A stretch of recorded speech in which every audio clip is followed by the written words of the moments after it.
You weren't traded. What was your reaction when you heard that wasn't going to happen? Really just a relief, just kind of getting all that stress off of me, my family. We've been in Memphis for 12 seasons, and it's been home. So knowing that the organization was looking to go a different direction was a little tough on all of us. Yeah. So once it passed, it was just trying to refocus again. Like, how am I going to show up to work tomorrow? And, I got to be a pro about it and just keep moving forward. I just want to make sure I'm quoting you accurately. You used the word relief because to me, the word that came to my mind was depression. I thought you was going to say depressed.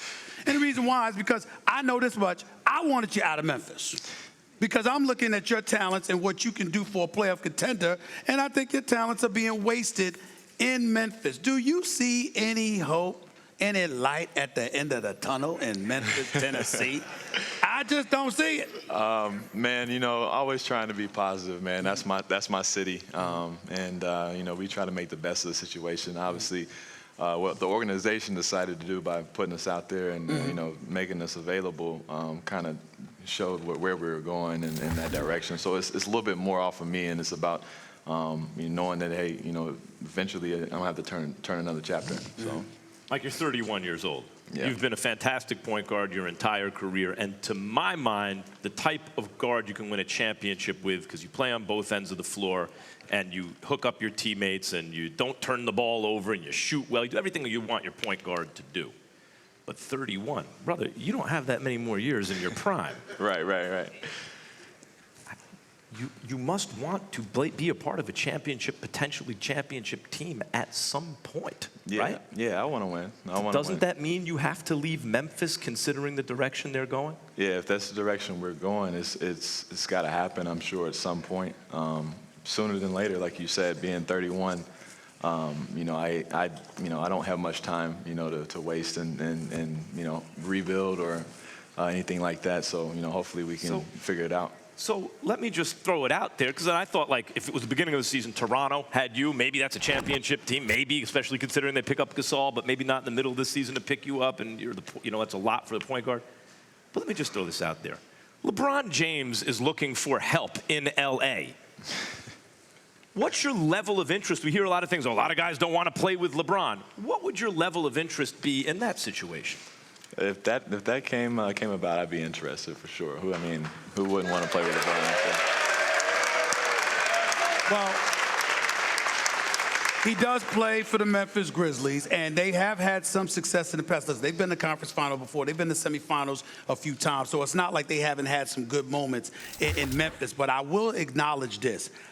What disappoints me about the organization is one thing and one thing only. If you're going to keep Gasol, to let go of Gasol, but to keep you there, that to me sends the wrong message, because it's like, well, we're moving in a different direction and we might have to rebuild first, but we'll keep you around. And so to me, was it a situation where you wanted Gasol to stay? You thought both of y'all should be gone? Or you just gonna ride and die with this organization? Because guess what? It's Memphis. I love it because I know how much you love the city. Right. I know how supportive you are and how philanthropic you are in that area. Is it one of those situations where you're like, listen, Memphis is home? Yeah, it was unique, because we didn't ask to be obviously traded. We didn't ask to be put out there, but it was a situation we were put in. And at that moment, I envisioned, retiring there and all the things like that, but that put doubt in everything. All of a sudden, it was like, man, I got to start thinking about the future now. I got to start thinking about, how can I get to a winning situation if that's possible. We always talk about these point guards. We talk about Steph, we talk about Russell Westbrook, we talk about Kyrie, we talk about all of these guys.